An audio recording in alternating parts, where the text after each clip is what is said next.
That's Based with Caleb Salvatore is a comedic informative production, meaning it covers serious topics in a humorous manner. Some of the opinions expressed are satirical hyperbole, some are not. Some of the content may not be suitable for all listeners. If you're easily offended, tune out now. We don't want pussy bleeding little bitches consuming our content. I have dementia and pooped my pants while visiting the Pope.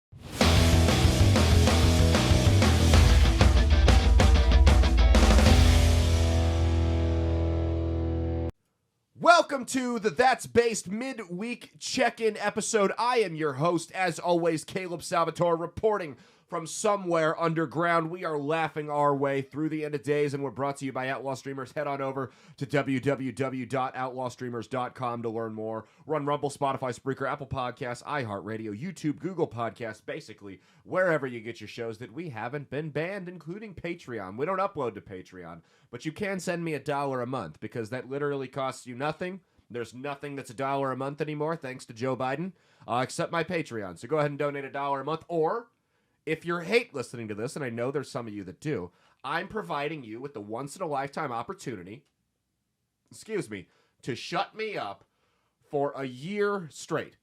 $50,000, one time you cancel the payment out, you cancel the subscription after the first payment goes through, one time, $50,000, I come on air, say, hey, somebody paid it, I'll see you all in a year, and I'm done talking for a year. You can do that if you go on over to my Patreon with That's Based with Caleb Salvatore. Big shout out to our friends over at, this is why I have Mia to run this stuff. I'm doing it by myself.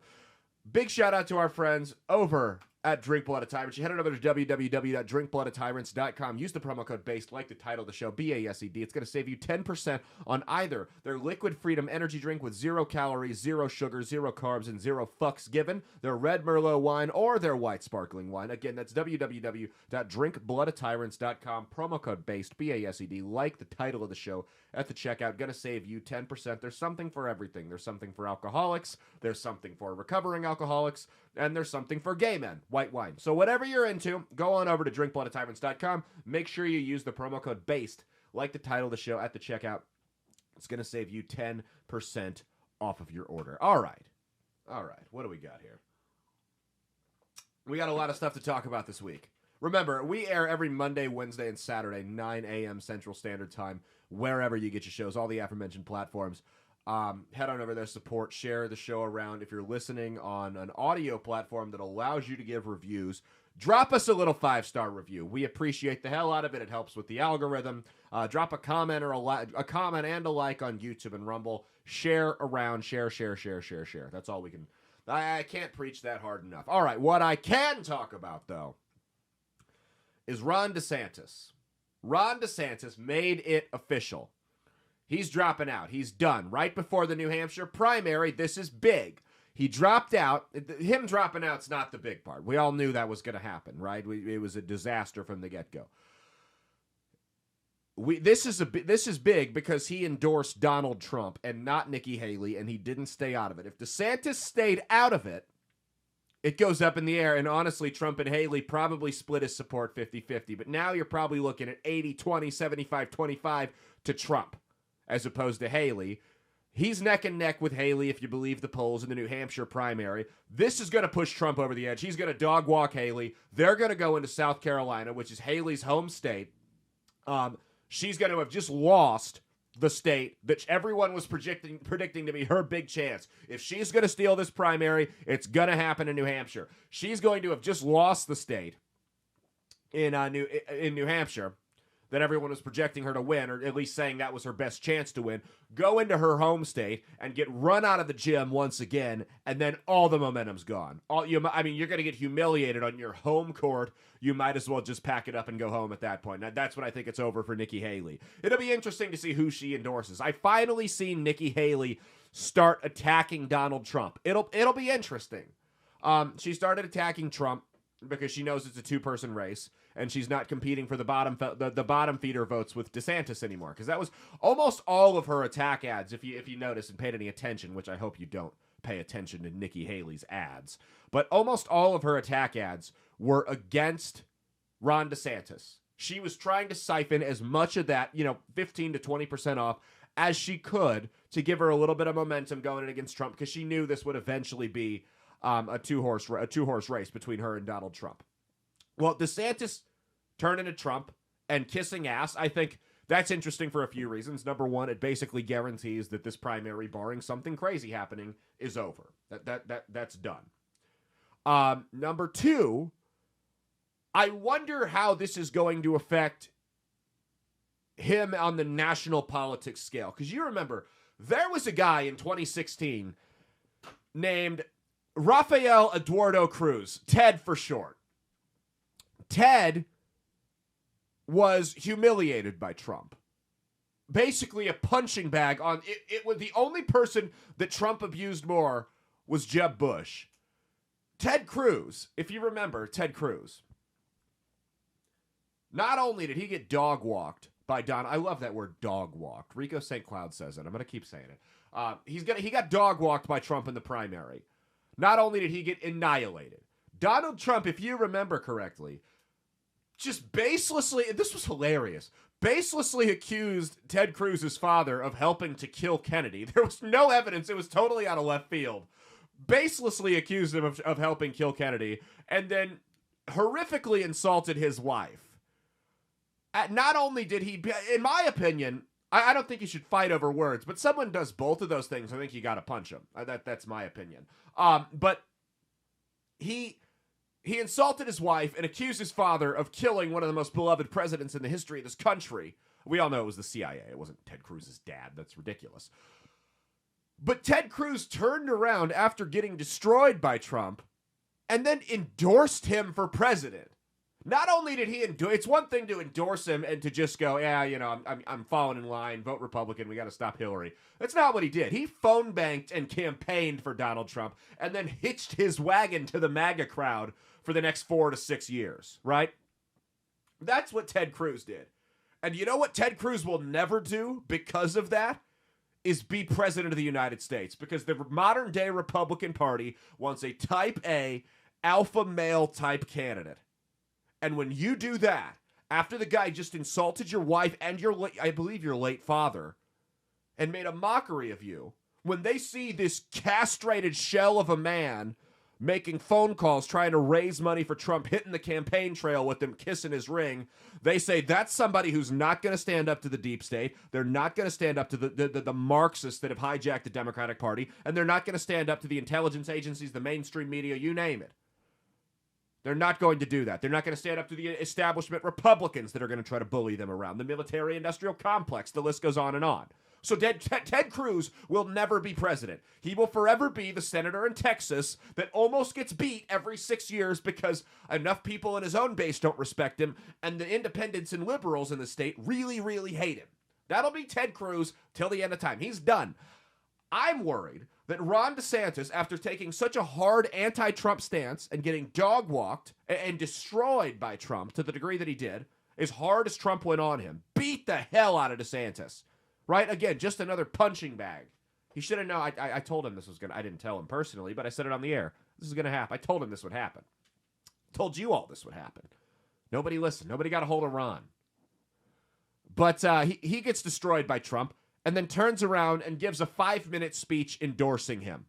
Not saying, hey, I'm going to wait to see how the primary, how the primary shapes up. No. He flat out endorsed Trump over Nikki Haley in a 2-horse race. Which, good for him. I don't want Nikki Haley to be president. I don't want Nikki Haley. What's funny is people get more upset now when I say that I'm going to vote for Trump over Nikki Haley than they do when I say I'm going to vote for Trump over Biden. I'm not a Trump fan. He's just better than both of those two. Nikki Haley is Biden in a dress that's more coherent, slightly. She's no better. Why are you surprised that I would vote for Trump over Biden but not Nikki Haley? They're both horrible. At least with Trump, I feel like we have a shot. We don't have that with Nikki Haley. She's a World Economic Forum goon. I'm good on Nikki Haley. I really don't want her. Again, I'd rather have Trump. I'd rather have DeSantis, Vivek. Basically, everybody that was running not named Chris Christie, I would rather have than Nikki Haley. She is a monster who can be allowed nowhere near the White House. So I'm glad DeSantis is on board because a lot of people were 50-50 on DeSantis. Is he establishment? Is he anti-establishment? Flip a coin. Well, He firmly planted his feet on the anti-establishment side, and I'm happy that he did. I think this is going to be better for the country and the Republican Party going forward to not have someone like DeSantis. You've already got enough of a split between the Trump supporters and the Nikki Haley supporters. You don't need somebody like DeSantis playing lukewarm in the middle. It's good to have commitment to both sides. And of course, not everyone's going to jump with DeSantis to Trump, but enough of them will that New Hampshire is over. The Republican Party, barring something crazy happening to Trump, is over. Or the Republican primary, sorry. Barring something crazy happening to Trump, it's done. Trump's going to win New Hampshire. He's going to take that momentum from New Hampshire, which Nikki Haley will have none of, and destroy her on her home field, and that'll be the end of Nikki Haley. Nikki Haley, my fear, though, like I said with DeSantis, is that he has obliterated any hopes he has of ever being president because nobody will ever see him as the top dog ever again. After getting obliterated by Trump and then turning around and endorsing the guy that has spent the last 6 months beating the hell out of him. I think DeSantis, as a national politician, may be done, which is why I think guys like Glenn Youngkin, who's a couple more. I mean, Glenn Youngkin's probably the best example I can think of off the dome. But people like Glenn Youngkin are smart not to get into this race. All right, next up, the World Economic Forum. We covered a little bit of the World Economic Forum. The World Economic Forum recently, though, their Davos meeting. It's always great. It's always great to look or to follow the things that the enemy is saying, that the people who hate our existence and want to kill us are saying. It's always beneficial. The World Economic Forum recently, Klaus Schwab, the World Economic Forum. Do you like my accent? Klaus Schwab, mind you, the guy whose parents, I have to say this, the guy whose parents moved to Germany in the 1930s, to Germany in the 30s. That's the equivalent of moving to California in 2024. Moved to Germany in the 30s because they really liked what that Hitler guy was doing over there and the Nazis were doing over there. They thought they had a really strong premise over there, so they moved on over to Germany. That Klaus Schwab, he made a bold proclamation recently. Made a very, very bold proclamation, and I'll pull it up so I can read it off here. Let's see here. The World Economic Forum. Klaus Schwab has suggested that elections, as we currently know them, which they don't have a great reputation in the present day, elections be replaced by AI. This is what reminder. If this was just some whack job on Twitter, we wouldn't report this. These are wealthy people that have their fingers in the politics of just about every country in the world, right? Including the United States. Lots of influence in the United States. Donate to a lot of these campaigns. And they have a vision for how the world's going to be run. They've said it straight up. One world government, new world order. Klaus Schwab wants to replace elections with AI. So instead of people going to vote, you would have a computer system analyze the two candidates, right? And then it would pick the best one for you because the AI knows better than you. They couldn't have found someone to be a more perfect villain. Truly. Look at this guy, Klaus Schwab. He dresses like a Star Wars villain. The thick German accent, all of it. They couldn't have found a better villain than Klaus Schwab. Like, he's almost such a good villain that it's hard to believe that he's actually a villain. You're like, no, that guy? The guy that dresses like the comic book villain, that guy. No way, man. That guy's got that's too obvious. That guy like donates time to dog shelters on weekends or something, right? Not that guy. It's never that guy. The devil's always in disguise, right? Well, no, he's not. Not right now. No, this is how stupid they think you are. They can roll out a guy that looks like a comic book villain. And you're going to fall for it. Half this country is going to fall for it and think this is some great visionary man who we should all fall in line with. AI to replace elections. Computers. Who designs the AI? We don't know. Because there's nothing that could go wrong there. Nothing could go wrong there if AI decides the elections. I mean, why not? That's the problem. Is as crazy as this shit is, this is what the influential global leaders, politicians, business moguls, thinkers, whatever you want to call them, philosophers, they all get together once a year in Davos, and this is their vision for all of us, the degenerate slave scum, for the future. They've outright said, you will own nothing and you'll like it. They want people to own nothing. So it's like I've said this entire time. All of the things you see in this country are getting that we have a problem with and we cover on this show is them preparing us for the World Economic Forum's ultimate vision. They don't want you to own anything. You can't own land, can't own a vehicle, nothing. It's all state-owned property, so communism, Marxism, right? You're completely disarmed like livestock. You have no freedom of speech. So when you see these people start lynch mobs against comedians because they made problematic jokes, that's how they do it. If they can get you on board with hey, that comedian, yeah, I mean, freedom of speech, but come on, man. That's problematic speech. Come on, can't we just make an exception and shut him down? That will eventually segue into, no, you can't criticize the government anymore. They don't just throw it all on you at once. They slowly get you on board with these ideas, right? So they slowly get you on board. Once they get you on board with canceling the hateful quote-unquote racists and the offensive comedians and the talk show hosts that say problematic things, it gets a little bit easier. They just take a little bit more, another inch, another 5 inches, 10 inches, and then by the time before you know it, it's illegal to criticize your government, which, by the way, is one world. It's centered thousands of miles away. That's what free speech. The green energy push, green energy, the electric car push. By the way, where I'm from, had a massive blackout. Nobody in electric cars could get anywhere. No one. Nobody could get anywhere. They all zapped the battery and died. Side note. But the electric energy push, they know that, number one, not everyone can afford these $60,000 cars. Number two, the grid can't afford to sustain everybody having an electric vehicle. They know it's completely unfeasible.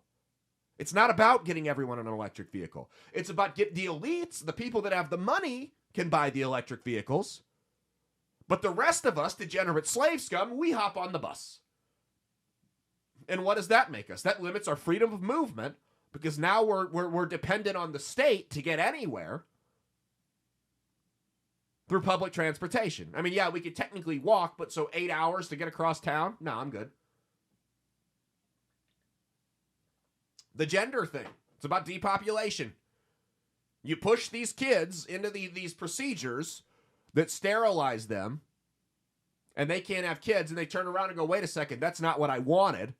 I was 14 years old and you put me on this shit. Now I can't have kids and I'm screwed up and I've got all these mental issues from it. I'm going to check out. And they usually check out with a rope or the barrel of a gun.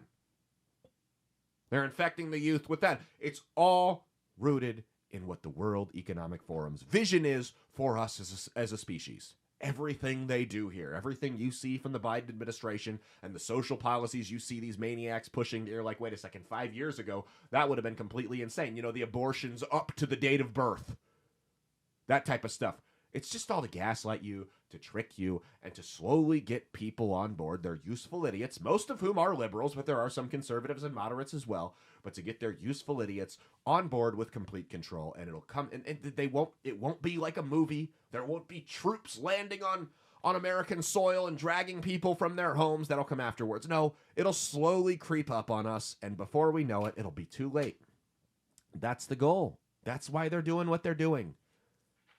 These people aren't stupid. They didn't get to the position that's the greatest mistake we can make, is to underestimate our enemies. We can sit here and we can look at people like Joe Biden and Kamala Harris and say these people are fools. These are the dumbest people in the world.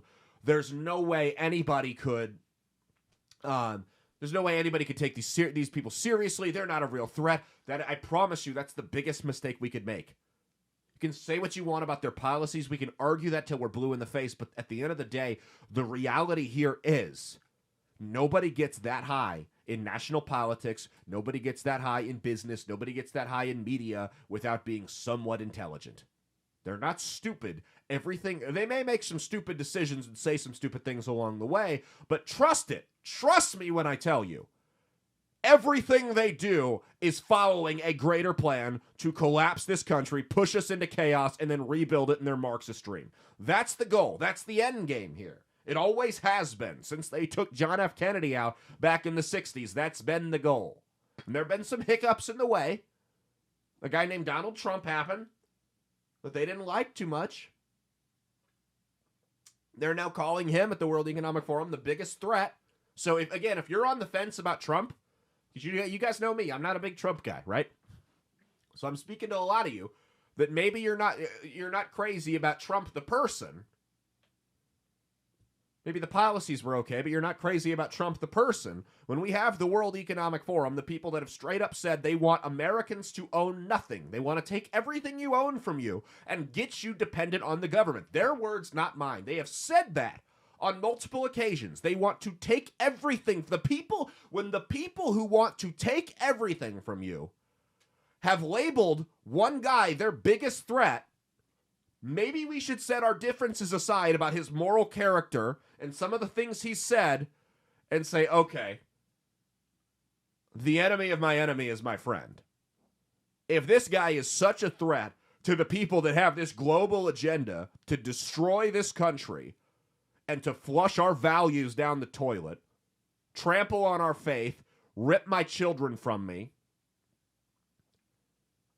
control everything, the people who want to take everything from me hate this one guy, maybe I can swallow my pride and vote for him once. Because Biden's a puppet. Biden's a WEF puppet. 100% he is. You cannot convince me otherwise. He is acting in 100% accordance with their grand plan. You can't convince me otherwise. This isn't a spectator sport anymore, guys. This is serious. I know there were people that in the midterms are like, I'm not even going to vote. Whatever. That's fine. Coming into 2024, this ain't a game.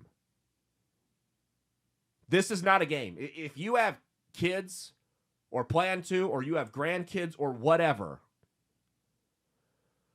you need to vote like their future depends on it, because there is a group of people pulling the strings from behind the scenes on the current regime. And they are going to see to it that your kids do not grow up in the same type of country you did. It's already going to be tough enough for them to do it, believe me, but they are going to make sure that that doesn't happen. They are going to make sure that your children have no future. They are going to make sure that your grandchildren are slaves to a corporate fascist communist state. That's their end game here. Do not underestimate these people. Do not think that enough people out there are going to see these things too and go to the polls and take care of it for you. Take an extended lunch break. I don't care if you got to use your PTO and flip your boss the bird. Take an extended lunch break. Go out and vote against these assholes. Show them we mean business at the poll. This is a fucking war. We are at war right now, spiritually and mentally. We ain't there physically yet. But I'm telling you right now, this is not a country that was born on just bending the knee to fascists and tyrants. That's not going to happen. So unless you want your kids to grow up in a fucking war zone, where I'm talking actual bang bang warfare, because that's how this is going. That's how this ends if we continue this World Economic Forum idealistic trajectory.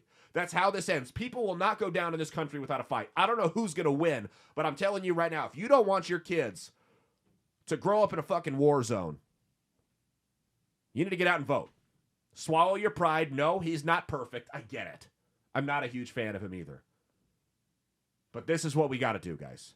This is what we got to do. The people who hate everything about us, want to take everything from us, want to destroy this country and rebuild it in their Marxist communist wet dream, have said this guy right here is the enemy. Well, maybe that guy should be our friend for a little bit then, if he's the biggest threat to their power structure. That's all I'm saying. That is all I'm saying. Think about it. Think about it, and do not bitch. Do not bitch. If you don't vote, or you go out and you vote third party or whatever, do not bitch.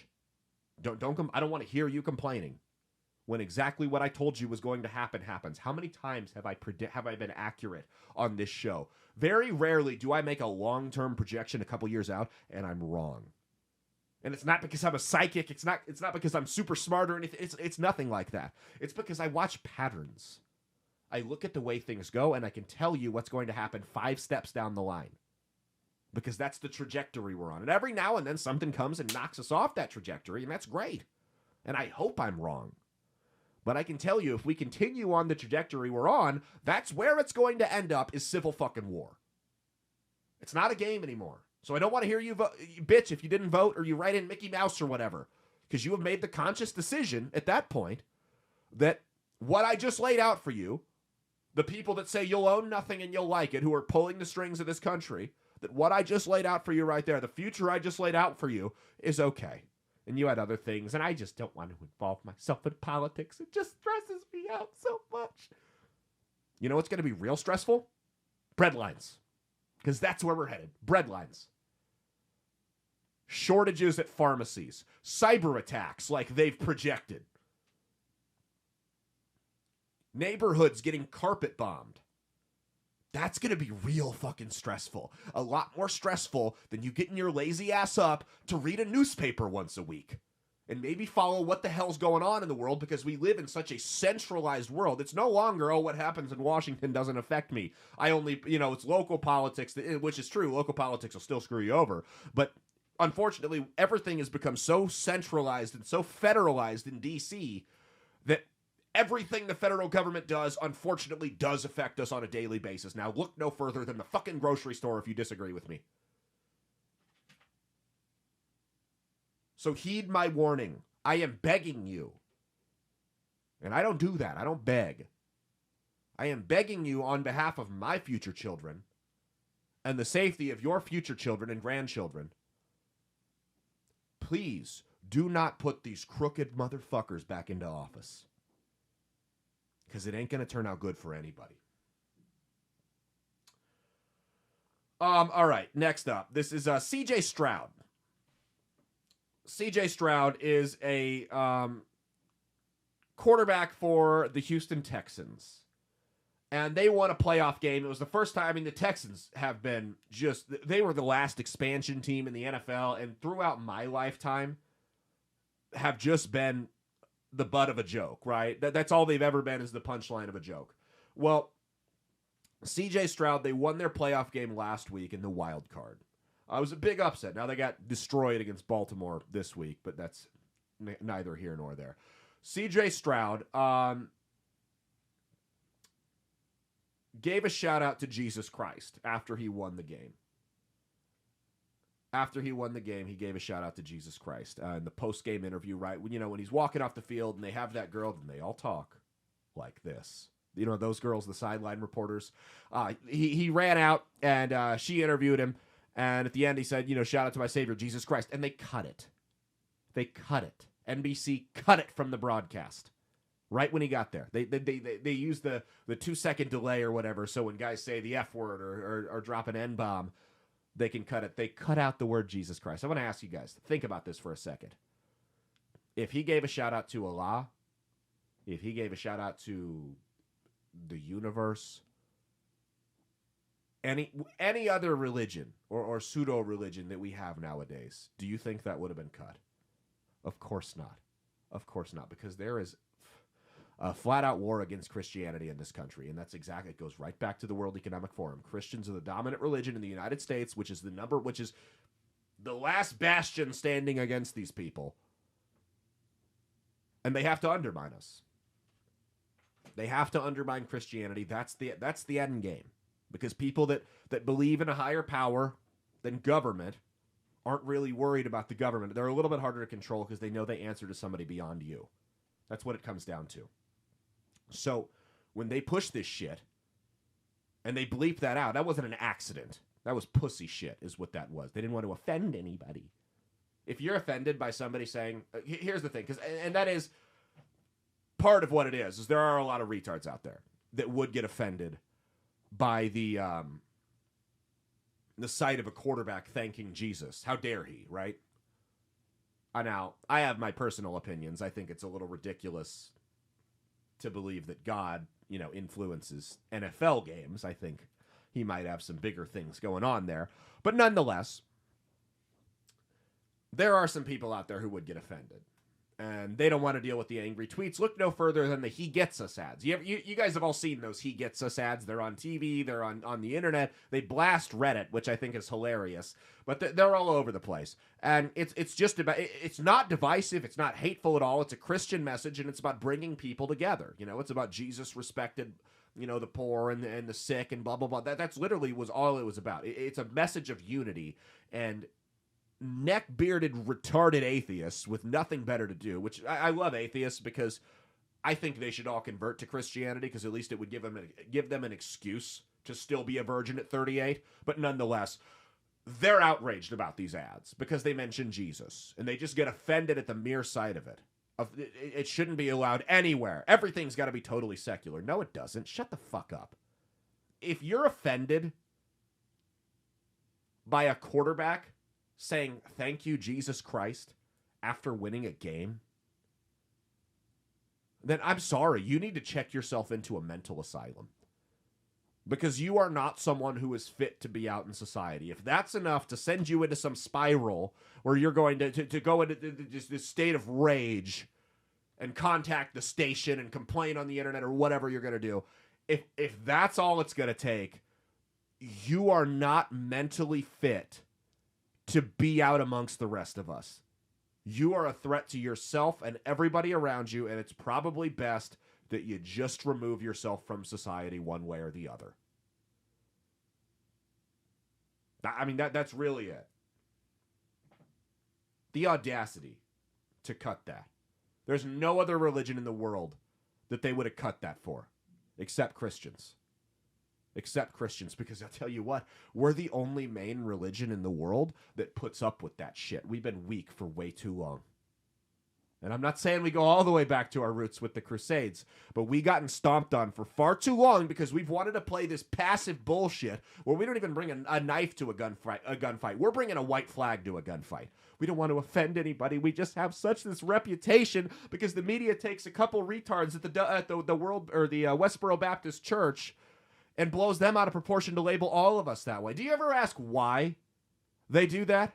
Do you ever ask why they do that? Why they take a couple people that'll stand outside of a funeral with a sign that says "God hates fags, thank God for dead soldiers"? Do you ever ask why the media will take those people and paint all Christians with a broad brush with it, but they won't take groups that are way more prevalent and do way more damage like Al-Qaeda and paint all Muslims with that brush? Do you ever ask yourself why they won't do that to anybody else but Christians? It's because there's real consequences when they do it to anybody else. And I would never suggest we go to the extremes that radical Islam does. Never, ever. I would never say that. We shouldn't. We should not do that. Under no circumstances should we do that. But they actually have a backbone. So there's got to be a medium, a happy medium somewhere between getting pushed around and just not wanting to offend anybody. So we bastardize our own religion and we let corporations and governments trample all over us throughout the world. There's got to be a happy medium between that and strapping a bomb to your chest. We've got to have some type of backbone, because I'm telling you right now, we're losing young men. Islam is the fastest growing religion in the world, and the reason for that is because they have a backbone. They don't put up with shit. Imagine you're an impressionable 18-year-old man. You're looking up to people in the so-called manosphere, right? And those are the people that fight wars, whether you like it or not. You're looking up to the Andrew Tates and the Joe Rogans of the world, for better or for worse. And you've got a choice between, you're like, I need to get spiritual. I need to find a higher power, commit to that. You're working out. You're getting into good shape. You're not going to let anybody trample on you. You're done with this bullshit that you're seeing in the school system. You're done. You're breaking free of the matrix. And you have a choice between two religions, Christianity and Islam. One of them doesn't want to offend anybody. The other is unapologetic, probably to a fault. Which one do you think those young men are going to drift towards? So now we're only attracting the passive little bitch boys, which we'll take them too. There's room in heaven for everybody. But this is just an endless cycle at this point until we grow a backbone. Until we grow a backbone and start standing up to these people and saying, you know what, this is what I believe. You got a problem with it? Go fuck yourself. I don't care. This is going to continue.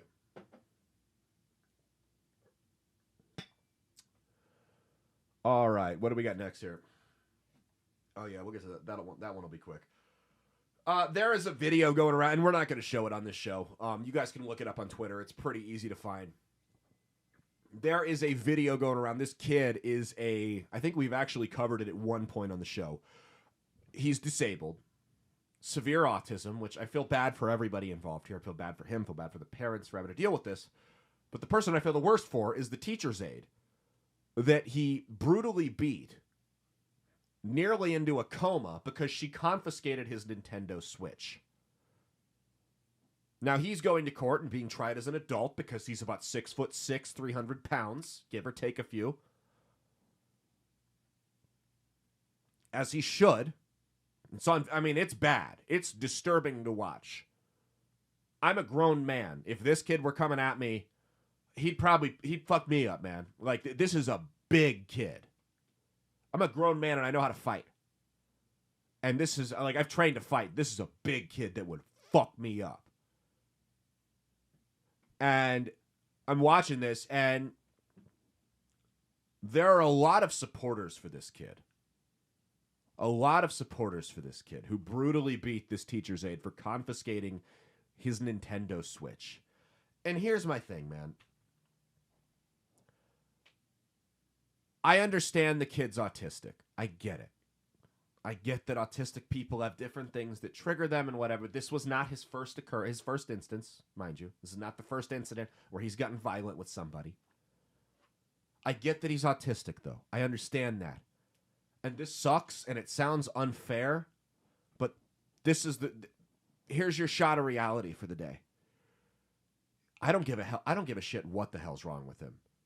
If somebody taking your video game from you is enough to trigger you into a violent rage to the point you're going to beat a 5'3" woman into a bloody pulp, you don't get to be in society. I know that doesn't sound fair. You don't get to be out here with the rest of us. You are a threat to everybody around you because you're unpredictable, you're very, very big, and you're violent. You're prone to violence on multiple occasions now. So I'm sorry that you were born with these issues. I really am. I'm sorry that somebody somewhere has probably let you down to the point you're acting like this. It's very unfortunate. But this is where we are right now. This is the reality of today's situation. You freaked out because somebody took a video game from you and you beat her to a pulp. And I'm seeing idiots all over the place defending, well, she should have known better than to take his video game. No, don't even start the victim blaming bullshit. Coming from the left is rich. Coming from the left is rich. A woman goes home with a guy, takes her clothes off and says, I don't want to anymore, halfway through having sex. And if he keeps going and you point out the mistakes she made leading up to that, you're victim blaming. And I'm not defending that guy. He's a scumbag. He's a rapist. Put him away if he kept going when she said to stop. But at the same time, this woman, she should have known not to take his Mario game. She should have known he freaked out and went into a violent rage. It's her fault. No. Do you want to treat disabled people like the rest of us? Do you want me to consider disabled people equals? Because if you do, we have to take into account that it is not a rational response for a sane human being of sound mind to go into a violent rage because somebody took his video game. And again, like I said, as harsh as it sounds, if that's enough to push you into a violent spiral where you're going to beat up women that are a fourth of your size, you don't get to walk around the streets with the rest of us. You're gone. Bye-bye.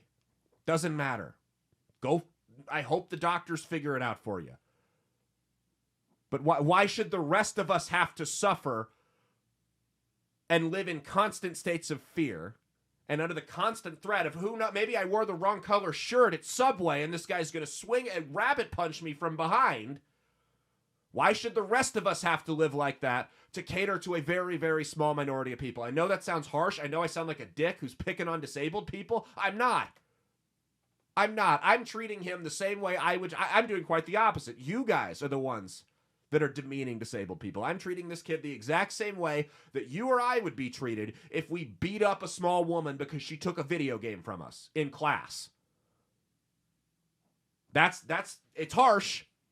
It's harsh, but you don't get the privilege to act like a violent maniac because something's wrong with your brain. It just doesn't happen that way. It doesn't work that way. Again, it's an example of being so open-minded your brains fall out to defend this kid. I'm not going to use that word in this monologue because that's not appropriate. You're an idiot if you're going to defend that kid. Let's put it that way. All right, a new poll came out from Gallup on DEI, diversity, equity, and inclusion. You know, the whole don't hire white people thing that we talked about. Well, here's what it said. 68% of U.S. adults saw the Supreme Court decision that struck down the admittance requirements for universities because they were discriminating against Asian kids to let in more like black people, Hispanic people, Native American people, people along those lines, to let more of them into the schools and screwing over Asian and white kids. Well, 68% of U.S. adults saw that decision as a good thing. Here's where it gets interesting, though. 52% of black voters saw that decision as a good thing. So there is no one in this country, and it was higher for Hispanics and Asians and white people are really high in favor of it. So there is no major demographic in this country that sees DEI as a good thing, yet these companies continue to do it. Why? Why? We talked about that graphic about the Fortune 100 companies the year after the BLM protests that bragged about how only 6% of their hires were white people. If well over half the country is against this, and this is an incredibly unpopular position to hold, remember, we have to find the what to the why here. Why do they feel this way? Why do they continue to do these things? You're a company, a corporation. Your number one goal, right? It's supposed to be to make money. Yet you're enacting policies that close to 3/4 of this country disagree with to run your business. And then you're releasing public reports bragging about it, even after you get drug on the internet. Why is that? Well, got to find the what to the why. Why? Or what's the reason they're doing, the why to the what, excuse me. Why are they doing what they're doing? Why are they doing this? That's the $1 million question. Well, it's about social division. Think about it. Who's getting shit on right now in the name of DEI? Yeah, Asian people at schools, but for the most part, when these companies release these reports, the people that are getting shit on are working class white people. That's the victim. You know what's hilarious about that though? Working class white, like that graph that said they lost 900,000 jobs for white people in Fortune 100 companies. They were down 900,000 jobs, and that was a good thing. The people enacting these policies are almost exclusively white. Almost exclusively white people. This is a class issue disguised as a race issue to sow division. They get us to fight each other so we can't focus our energy on the corporate elites. Is it bullshit that someone gets a job even though they have even though their accomplishments and their resume aren't as impressive as you, but they're a different race or gender than you? Is that bullshit? Absolutely it is. But it's not their fault. That's where we lose the focus. Is there's a lot of people that are upset that that's going on, and they should be. But they're upset at the wrong people. They stop at the surface level. They don't look at why these things are happening. They're not mad at the people that are pulling the strings. They're mad at the guy that took the job from them. You can't blame the guy that's Hispanic, or the woman that's Hispanic or black or whatever, or Native American or whatever, that got the job over you for their race. Imagine I offered you a $15,000 a year pay raise at a Fortune 100 company. You're going to take it. You'd be stupid not to take it. That doesn't mean you hate all the other people that didn't get the job and you're trying to screw them over. No, that's not that guy's fault for taking the job. It's mainly white people, mostly men. There's some women. It's probably about 60-40, actually, at this point. But these are white people that sit on these boards, for the most part. Jewish people, white people, that are making these decisions and dividing us on something stupid like race. Racism is a poor people trait, almost exclusively. It is. These billionaire corporate, they may have personal biases, but at the end of the day, the only color they see is green, right? Or it's supposed to be. But they know that if you're mad at the black guy that's making $60,000 a year, you're gonna spend all your energy on him because you think he took the job that was supposed to be yours, instead of on them, the people that are intentionally destroying this country and pushing us to a one world government that's completely run by, techno-fascism. When we're fighting each other, we don't focus on the elites. Unfortunately, straight white males right now, we're just the means to the end. Someone's got to get the shit end of the stick, and it's us, if they want this to work, At the end of the day, they view us all equally, though. That's what you got to remember. They view all of us that aren't elites and their families as scum. Degenerate slave scum. All of us. Worker bees, right? So when they release these graphics that are bragging about how 900,000 less white people got jobs at Fortune 100 companies in 2022, they do it on purpose so that you blame these minorities that are getting these jobs in place of you as the source of your problems. It's not their fault. It's not your fault. It's not their fault. It's the people who are pulling the strings. That's why these people, the elites, were such big proponents of the BLM riots, because it kept the focus off of them. It kept the focus off of them. Yeah, you're right. White people are your enemy. They're the problem. Go destroy that diner where the owner rakes in maybe 40 grand a year after all their bills are paid. Go loot that laundromat. Absolutely. Do that. You can even loot one of my stores. I've got insurance on it. I don't give a shit. But at the end of the day, it's important to remember that white people and low-level cops, those are your enemies. And white people, you see what these rowdy black people are doing over here? You just going to let that fly? Those are your enemies right there. Look at that. Can you believe that?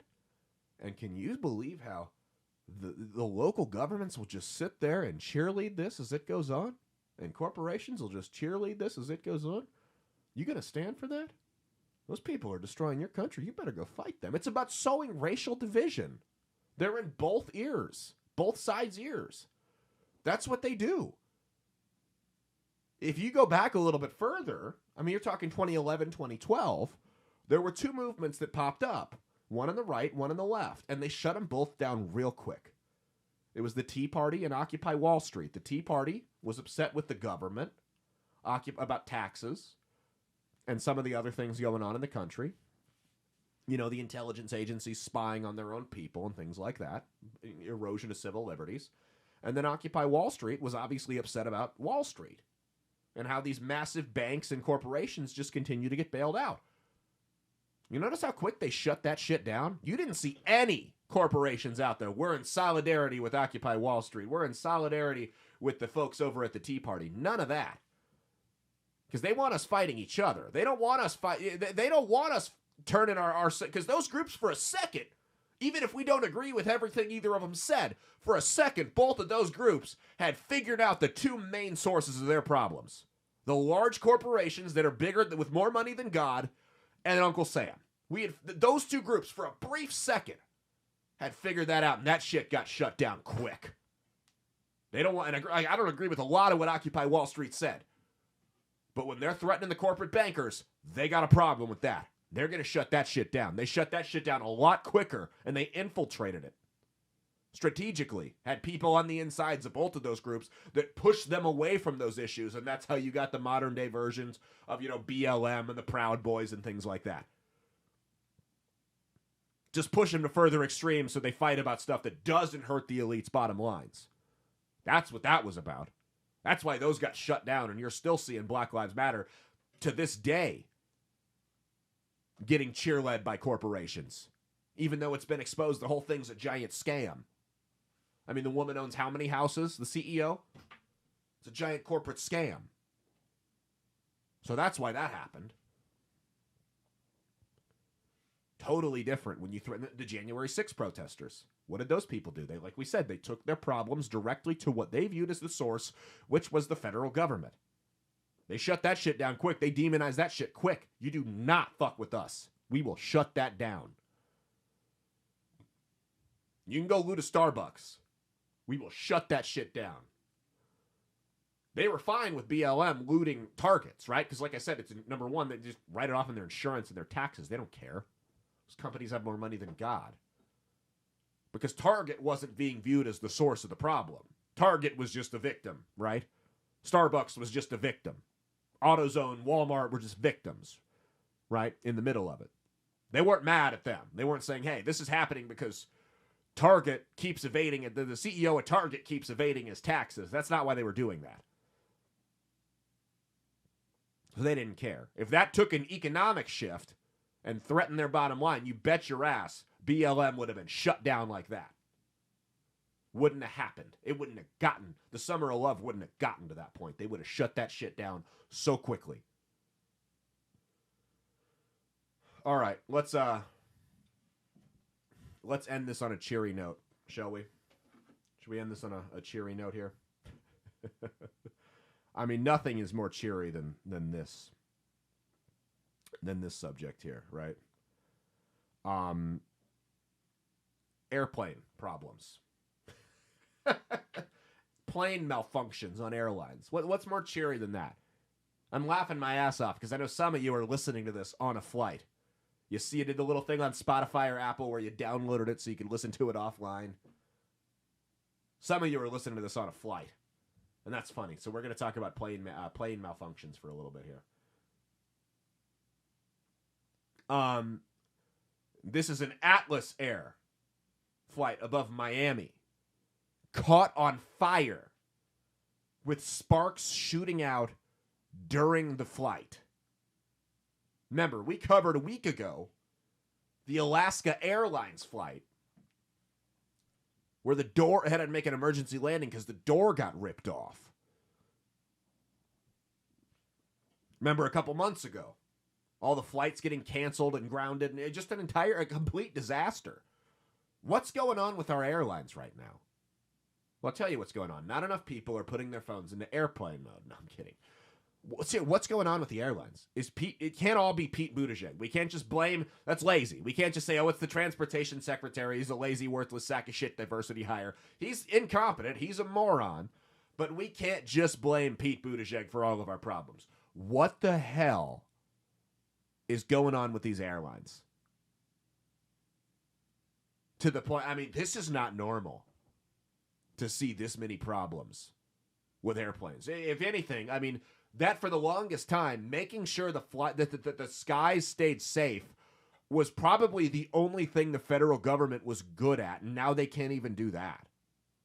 I'm not saying if you got a flight, cancel it, but I'm a little bit more wary about flying right now.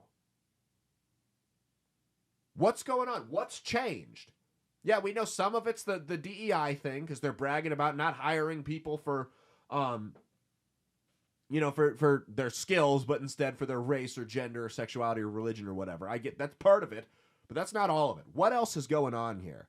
This feels like, to me, because again, they don't just dive right into everything they do. They kind of they lube the condom up a little bit before they slide it into you, right? This feels to me like they're trying to prepare us for something. They're just slowly easing us into it, right? Because you had all the cancellations with flights and all the radio mix-ups and everything to where they couldn't take off a couple months ago. Then you got this door gets ripped off the Alaska Airlines flight. Then you have this flight over Miami that catches on fire in the middle of the air. This feels to me like they're trying to prepare us for airline travel to get real sketchy. Real sketchy. Because again, it's all part of the controlled chaos, controlled demolition of this country. I'm not saying this is going to happen, and I'm not on here to fearmonger, but this feels like they're preparing us so that when a plane goes down, a year from now, it's not going to be all that surprising. Maybe 6 months from now. Not even a year from now. 6 months from now. And then in 5 years, when we're at a point where one flight every other month is going down, not emergency landing, going down, it won't really be news. That's what it feels like to me. Because we can condition people to that. We can condition people. I mean, you can. If you do stuff enough, you'll condition people to it. School shootings. I mean, listen, I'm not a pro-gun control guy by any means. I know this is an argument the left uses a lot. But school shootings, when one of them happened, it was national news. Now, unless you've got a body count of 5 or more, they ain't even going to talk about it. You might get covered on your local news at 6 that you can trust. But Fox News, CNN, they ain't reporting on that. They're going to talk about what Trump said or Biden or whatever else is going on in the world, right? COVID, probably not anymore. But they're not talking about, oh, so what? Kid brought a gun to school, shot one person, and then himself. Who gives a shit? They're not even going to talk about that because they've conditioned people. It used to be a huge deal. Never happened. Or rarely happened. When it did, it was national news. That's all they stopped the presses. That's all they talked about for days on end. Now it's, school shooting. Even the bad ones now. I mean, I remember not too long ago, you'd have a bad one, like a Sandy Hook type school shooting. That was the news coverage for a month. That's all they talked about. Now, even the bad ones, 3 days max, because we've been conditioned to just, it is what it is. Nothing we can do about it. Nothing's going to change. And I have my own opinions on how to fix that, and it doesn't involve gun control. But they can condition you to just accept horrible things. They can very well condition us to just accept a plane going down every other month or so. Probably won't happen to me. My kid's school probably won't get shot up. It's still very, very small percentage. It's true. It's a very, very small percentage of a chance that it'll be your kid's school. Just like it's a very, very small percentage of a chance if a plane goes down every other month that it'll be your plane you're on or somebody you love's plane that they're on. Because, I mean, there's how many thousand flights every day in this country? Not really that. I mean, as horrible as it sounds, I'm going to Google it. How many flights in a day? Let's see. How many U.S. flights per day? Just domestic. We're not even going to talk about international ones. 45,000 commercial airline flights per day in the United States with over 19,000 airports. So 45,000 times, let's just say 60 for 2 months. That's 2.7 million flights every 2 months. You're telling me one goes down? So a fraction of a fraction of a fraction of a fraction of a fraction of a fraction of a percent? Okay, I'll take those odds. Yeah, sure. Just like I'll take the odds to send my kid to school. No problem. Yeah, sure. Odds of my plane, it sucks, it's scary, but the odds of my plane going down somewhere in Montana, not great. So it just feels like we have these people that we know are trying to sow chaos and division and just destroy everything we hold near and dear about this country. It feels to me like there is some type of conditioning going on to where they are trying to prepare us for airline travel to maybe not be so safe. And when you throw the UFO thing in, that's another wild card. I don't know. Consider it. Let me know in the comments on YouTube and Rumble if I'm wrong. Leave me a 5-star review either way. That's what you can do. If you have a comment on what I have to say and you're listening on Spotify or Apple and you haven't left a review yet, drop a 5-star review, read a comment, and I'll shout you out on the show. How about that? Do that. I'll shout you out on the show. What else do we got here? Share it around with your friends. Follow my socials. Caleb Isn't Funny on X and Instagram. Caleb Salvatore Comedy on TikTok. Caleb Salvatore YouTube and Rumble. CalebSalvatore.com. CalebSalvatoreComedy.com. For all your merch and booking needs, get a hold of me. Caleb at CalebSalvatoreComedy.com. If you want to talk to me personally. And if you reach out to me talking shit, I'll probably talk a lot of shit back, which is fine. There's a 50-50 chance. It depends what kind of mood you catch me in. Sometimes I'll ignore you and say nothing. Sometimes I will verbally abuse you, and it all depends what point in my day you caught me in. So just beware. Just consider that. If I've had a couple drinks, probably going to get the verbal abuse. Or I'll just challenge you to a fight, one or the other. I don't know. Anyway, that's been our show. Shout out to our sponsors over at Tactilian. Head on over to... this is not Tactilian or any of my current sponsors that did this. I had someone reach out to me about doing a male grooming product on the show, and I'm not going to say who it was, about doing a sponsorship on the show. And they said, hey, hope this email's finding you well. We wanted to advertise this product in your show with a promo code for your audience. And actually, it probably would have been, I've looked into the reviews, it would have been a good product. And I think it would have sold really well with this audience. I think you guys would have used it. And I was like, hi, yeah, I'm interested. How let me know when you want to talk. And they reply to me, to my email. I double-checked. I'm not signed in on anybody else's. Caleb at CalebSalvatoreComedy.com. They reply to me. They say, hi, Blake. And then it's this like long generic message. And I'm like, listen to me. I understand you probably copied and pasted that 100 times to all the shows that you're advertising on.